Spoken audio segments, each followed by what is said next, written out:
Hello, welcome back to my kitchen. ഞാൻ പ്രസീത. ഓണവിഭവങ്ങളിലെ രണ്ടാമത്തെ ഡിഷാണ് നമ്മൾ ഇന്ന് പരിചയപ്പെടാൻ പോകുന്നത്. രസമാണത്. അതിനുള്ള ഇൻഗ്രീഡിയൻസും റെസിപ്പിയൊക്കെ നമുക്ക് നോക്കാം.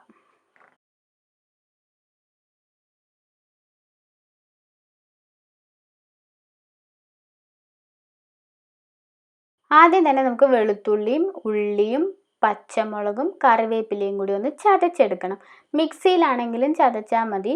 ഞാനിപ്പോൾ കല്ലിൽ ചതച്ചെന്നേ ഉള്ളൂ. ഇതിലേക്ക് കുരുമുളകും നല്ല ജീരകവും കൂടി വീണ്ടും ഇട്ടിട്ട് ഒന്നും കൂടി ചതച്ചെടുക്കണം.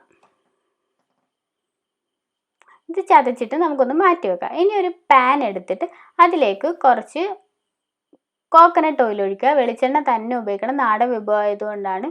അതിലേക്ക് ഒരു 2 തക്കാളി ചെറുതായിട്ട് അരിഞ്ഞത് ഇട്ട് നന്നായിട്ടൊന്ന് വാട്ടിയെടുക്കുക.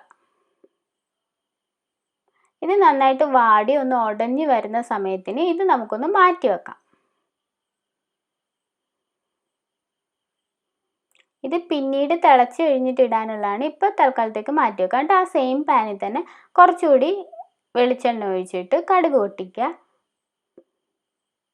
അതിലേക്ക് നമ്മൾ വറ്റൽമുളക് ചെറുതായിട്ട് അരിഞ്ഞതും ഇട്ട് നന്നായിട്ടൊന്ന് മൂപ്പിക്കാം. പിന്നെ നമ്മൾ ചതച്ച് വെച്ചിരിക്കുന്ന വെളുത്തുള്ളി ഉള്ളിയൊക്കെയുള്ള മിക്സ് അതിലേക്കിട്ട് ഒന്നുകൂടി വാട്ടിയെടുക്കണം. നന്നായിട്ട് വാടിക്കഴിയുമ്പോൾ അതിലേക്ക് നമ്മൾ ഒരു നെല്ലിക്ക വലിപ്പത്തിന് പുളി പിഴിഞ്ഞിട്ട് ചെറു ചൂടുവെള്ളത്തിൽ പുളി പിഴിയുന്നതായിരിക്കും നല്ലത്. ആ വെള്ളവും കൂടി ഇതിലേക്ക് ഒഴിച്ചു കൊടുക്കുക. അതൊരു 1 കപ്പ് ഉണ്ടാകും. അത് കൂടാണ്ട് ഒരു 2 കപ്പ് കൂടി വെള്ളം നമ്മൾ ഒഴിച്ചു കൊടുക്കണം. പിന്നെ അതിലേക്ക് മല്ലിപ്പൊടി 1 ടേബിൾ സ്പൂണും കുറച്ച് കായവും ഒരു പീസ് ശർക്കരയും കൂടി ഇടുക. പഞ്ചസാര വേണമെങ്കിലും ഇടാം, അധികം ഇടണ്ട, ഒരു നുള്ളിട്ടാൽ മതി. പിന്നെ 1 ടേബിൾ സ്പൂൺ മുളക് പൊടിയും കൂടി ഇട്ടിട്ട് നന്നായിട്ടൊന്ന് ഇളക്കി കൊടുത്ത് ഒന്ന് തിളപ്പിക്കണം. ഇതൊന്ന് തിളച്ച് വരുന്ന സമയത്ത് ആവശ്യത്തിനുള്ള ഉപ്പ് ചേർത്ത് കൊടുക്കണം. എന്നിട്ട് നന്നായിട്ടൊന്ന് ഇളക്കിയിട്ട് നമ്മൾ നേരത്തെ വാട്ടി വെച്ചിരുന്ന തക്കാളി ഇതിലേക്ക് ഇട്ട് കൊടുക്കുക. തിളച്ചതിന് ശേഷം ഇട്ട് കൊടുത്താൽ മതി. അപ്പോൾ ഈ തക്കാളിയും കൂടി ഇട്ട് നന്നായിട്ടൊന്ന് ഇളക്കി തിളച്ചൊക്കെ കഴിയുമ്പോഴത്തേക്കും നമുക്ക് ഇതിലേക്ക് മല്ലിയില ഇട്ട് കൊടുക്കണം. 1 പിടി മല്ലിയില ഇട്ടാൽ മതി. ഇതും കൂടി കഴിഞ്ഞാൽ നമ്മുടെ രസം റെഡി ആയിട്ടുണ്ട്. ഉപ്പും മുളകൊക്കെ നോക്കുക.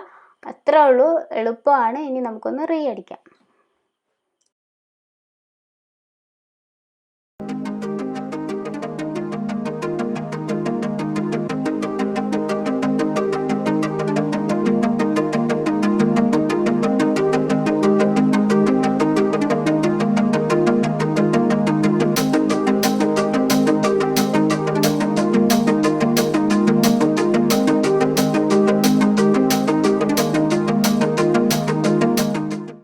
ഓണസദ്യയുടെ അടുത്ത വിഭവം റെഡി ആയിട്ടുണ്ട്. അപ്പോൾ ലൈക്ക് ചെയ്യാനും ഷെയർ ചെയ്യാനും സബ്സ്ക്രൈബ് ചെയ്യാനും മറക്കരുത്. Thank you.